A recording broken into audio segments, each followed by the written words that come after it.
Hey guys, Mark here, of course, with Fitness. and as always, I want to thank you guys for watching, commenting, subscribing, and being part of the Joe Boo Sports Report. Without you guys, this literally does not work. I'm driving up the road, and they're about to talk about the Dallas Cowboys having a chance at playoffs. Are you talking about playoffs? Yeah, so they're talking about playoffs. So I want to hear what they have to say. So we're going to follow along.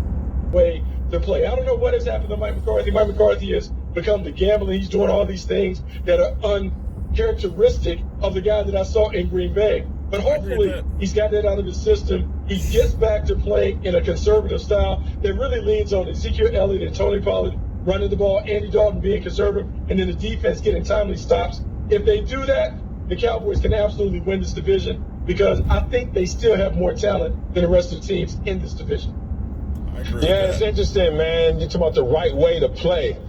It's just letting Zeke lead the way. Of course, the Cowboys can still win this division. It's right there for them, as you said, Bucky. It's funny, if you look at it, you start to say now, Ezekiel Elliott and Tony Pollard. Wow, Zeke, you better watch your back, big dog, because that's how they get you when it starts to be in rotation on the field or in conversation off the field. When they start coupling your name, you're looking at them like, hey, bro, we the same? And actually, in this situation, no, you're not. Tony Pollard looks better than you, Ezekiel Elliott, if I were to take the names off the back of the jersey right now. That said, let's focus in on this running game and how they need to give Zeke the ball. He needs his touches. All of their wins have come when Zeke has carried the ball 19 plus times. And we know they had some close losses even when they tried to feed Zeke. The loss to the Rams and that Ben DiNucci game against the Eagles, which they didn't really have a capable quarterback out there, Denver Broncos style. But bottom line, the Cowboys are and have always been a team that when they feed Zeke, they're a highly functioning offense, and that's what they need to do. You look at the schedule, you just broke it down. The schedule suggests that the Cowboys have the easiest path. You're talking about them having the third easiest schedule. Rest of the division, all of the other teams, 12th toughest remaining or more difficult than that. So if you look at it strictly by the terrain in front of you and also the assets you have on your team, feed Zeke, feed Tony, and let's see what they can do with that running game leading the way. You're shaking your head, Mike. Yeah, it sounds good. I just don't believe that they can execute it, which is why I'm saying no. I don't believe they can because a lot of their issues are within. It's not so much looking at who they have on the schedule. Look at who they have beaten on their own schedule. That's the Atlanta Falcons, who are 4-7. It's the Giants, who are 4-7, and then it's the Minnesota Vikings, who are 5-6. Have they beaten a team that has any type of growth or potential to be a 500 team? No, but one thing I will say is, yes, their schedule is favorable. But the teams that they are playing on that schedule, which they got to get the Giants again, they're a much better team than they faced the first time. And I believe they are a better coached and more disciplined team than they faced the first time. So when you look at these scenarios, yes, does it lay up for them? Of course you can say that. I just don't believe that they will execute it because of how their season has gone. It's an internal thing. You got guys kind of giving chatter within the locker room, kind of talking about one another, saying that they don't like what coaches is doing here and there. And when you start having issues like that, it's hard to right that ship. I can't believe, Greg, you're falling for the okie doke because Joe Judge and those guys are doing up downs. They're doing up downs and running laps, and you're saying that they're better coached than the Cowboys? Yeah. I'm shocked. Daniel Jones, their starting quarterback, is hurt. They already knocked off the Giants before, so they'll knock them off again. The Philadelphia Eagles, we just talked about, can't get right for an entire segment. So that's 2 wins right there. Now it's about trying to find a way to win. Maybe one out of the 3 is Baltimore, San Francisco, and Cincinnati. We'll chalk up Cincinnati. So now it's, can they be San Francisco or Baltimore? Surely they can find a way to get 1 dub out of those right there. That puts them right in. They're in. The Cowboys are in. Bucky Brooks. Yeah, it's funny. Let me tell you something.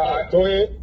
I just watched the 49ers play. They're not beating the Niners. They're not gonna beat the Niners. And since we're in the business of just giving wins and losses, I'll coach in this one. They're not beating the Niners, and they're not gonna beat the Giants, and they're not gonna beat the Eagles, and they're definitely not gonna beat the Baltimore Ravens.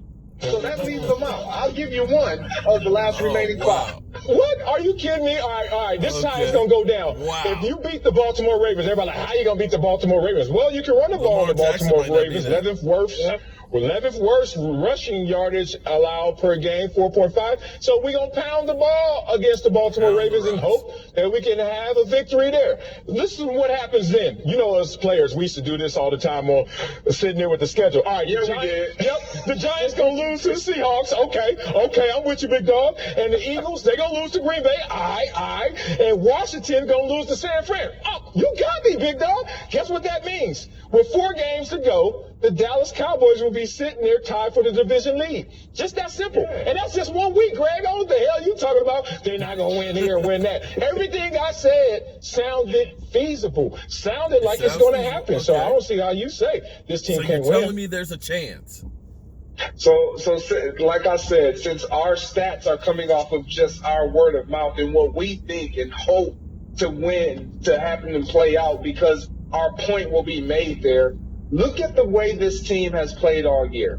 They just haven't played well. You talk about them beating the Baltimore Ravens, Marcellus, and is it possible? Yes, but they have to execute a game plan. Sure. And they have not been able to do that all year. You talk about a way that they can actually beat the Baltimore Ravens, which is running the football.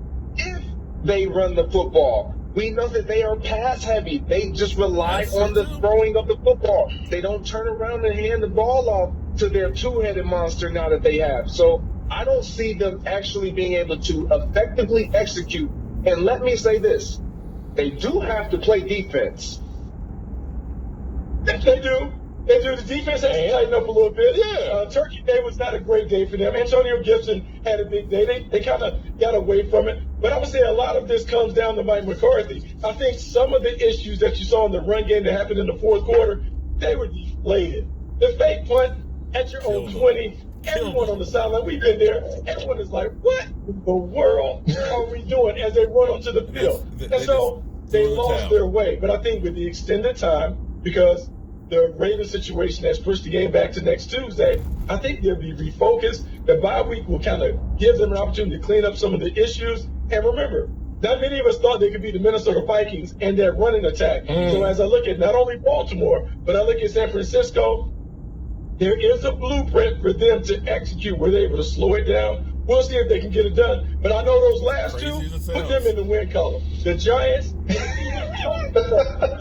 chalk them up. And the Bengals. Don't act like they can't beat the Bengals. That's another one. That's 3 wins right there. We ain't even got to the rest of the schedule right now. It takes 7 to get them in. Yeah. 7 to get it. So we got 3 right now. We just got to figure out where that other win is coming from. But there are 3 already on the table. If this is phase, I feel good about the books. I feel good about the books that I got on the table. So they got 3 wins out of their first 11 games. Now all of a sudden they go 4 out of 5 for the. Hey, the schedule was different then. The schedule was different in the early part of the season. It's about how you stack them up, and now they're gonna stack them up. But the players ain't.